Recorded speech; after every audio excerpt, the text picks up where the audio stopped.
This is Autoline Daily, the show dedicated to enthusiasts of the global automotive industry. Day 32 of the UAW strike, and it looks like the automakers are in no mood to concede anything more to the union. JP Morgan estimates that Ford is losing $44 million a day, while GM is losing $21 million. And the automakers worry that the union is trying to force them into a bad deal that will leave them uncompetitive in the marketplace. Morgan Stanley says a new contract could force the automakers to cut back on their capital spending and delay their EV programs. In contrast to the UAW's approach, the Canadian union Unifor is getting the results it wants without all the bitterness. Even though it took a brief strike that only lasted hours, GM workers in Canada overwhelmingly approved a new contract that includes 20% raises, a transition to top pay in 4 years instead of 8 years for new employees, plus fully defined pensions and COLA. Unifor has settled with GM and Ford, and it will now negotiate with Stellantis. And the Canadians will likely have a contract with all three automakers before the union even gets one. Meanwhile, Shawn Fain is generating solidarity with other unions from Europe. Here's what he said in his latest video. I want to acknowledge our international union family who have made the long trip to the United States to stand in solidarity and stand up with our members. Leaders from Fain, the largest industrial union in Italy, came here. I'm wearing their hoodie today. They were joined by our union family from Unite, the powerhouse UK union. Also attending were leaders from Industrial, the global labor federation that we all belong to. Our fight's not just about us, it's about the working class. Our companies exploit workers across borders. It's our job to unite and organize across the borders as well.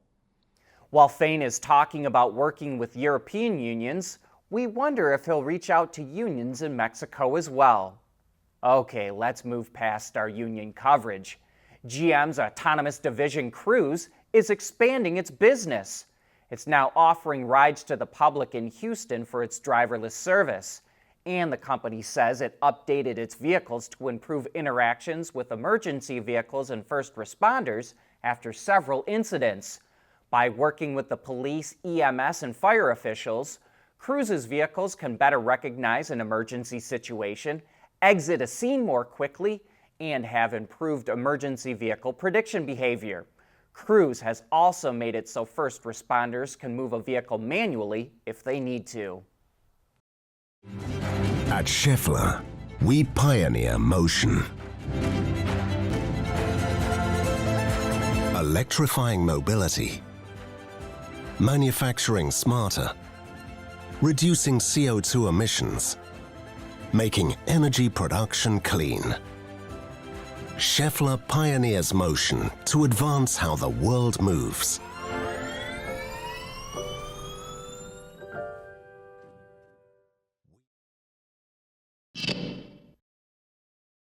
Toyota has started putting a lot more effort into its EVs and will use the Japan Mobility Show at the end of the month to reveal a couple of concepts that hint at its electric future.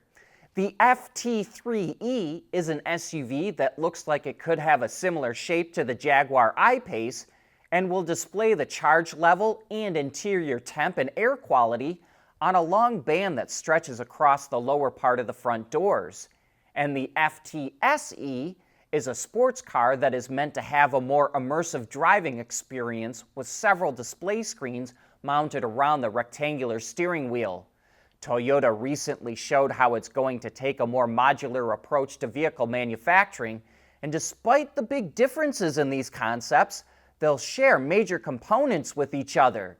It also says it wants these cars to continue to grow with the driver through software updates, as well as offer convenience functions that sound like different levels of ADAS and hands-free driving.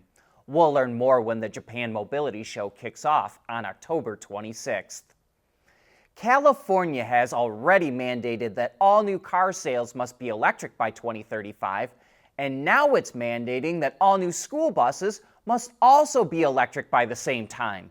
The state estimates that it will cost $5 billion to make the transition, but school districts will save money in the long term from not having to spend money on fuel, and they could also earn money with bidirectional charging. California is the 5th state to mandate electric school buses, joining Connecticut, Maine, Maryland, and New York. Chinese automaker Hongqi, which is the high-end luxury brand of state-owned FAW, just got approval for the newest version of its L5 sedan.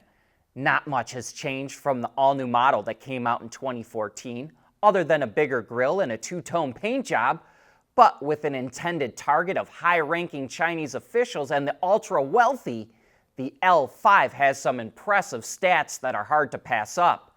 It's over 19.5 feet, or nearly 6 meters long, which is more than 16 inches longer than a Maybach. It weighs 3,150 kilograms, or about 7,000 pounds, and features a roughly 390 horsepower 4-liter V8 engine. A price tag of 5 million yuan, or $680,000, is just as impressive as its size. Thanks to the Chinese Ministry of Industry and Information Technology and Car News China, we're getting our first look at Volvo's first minivan, the EM90. It's an all-electric model that's based on the same platform as the Zeekr 009, which comes from parent company Geely. It's nearly the exact same size as the current Chrysler Pacifica minivan. A single 272 horsepower electric motor will drive the rear wheels, and it will feature an NMC, or nickel manganese cobalt battery pack from CATL, but its capacity is unknown at this time. We suspect there will also be several other variants of the EM90, including with all-wheel drive, but that's all the details we have for now. You can now buy a Ferrari with crypto. The automaker's head of marketing told Reuters that it's now accepting cryptocurrency as payment for its cars in the US, and it will start doing the same in Europe in the first quarter of next year. It will eventually extend to other markets where it's legally accepted as well. Ferrari says it made this decision because of requests from customers and dealers, and that makes a lot of sense because there's a lot of crypto millionaires out there. As you may remember, Tesla began to accept payments in Bitcoin in 2021, but Elon Musk put a stop to it over environmental concerns because of all the electric energy that's needed for mining the currency. But that brings us to the end of today's show. Thanks for tuning in.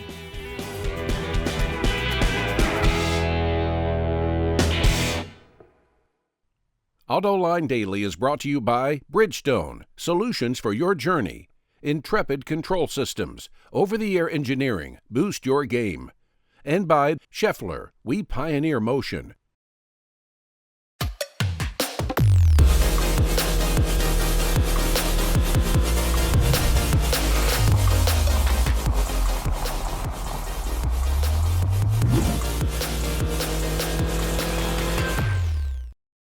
We want to know what drives your testing. OTA, connected car, diagnostics, remote testing. Intrepid Control Systems is here to help you work from anywhere. Intrepid Control Systems, driven by your data.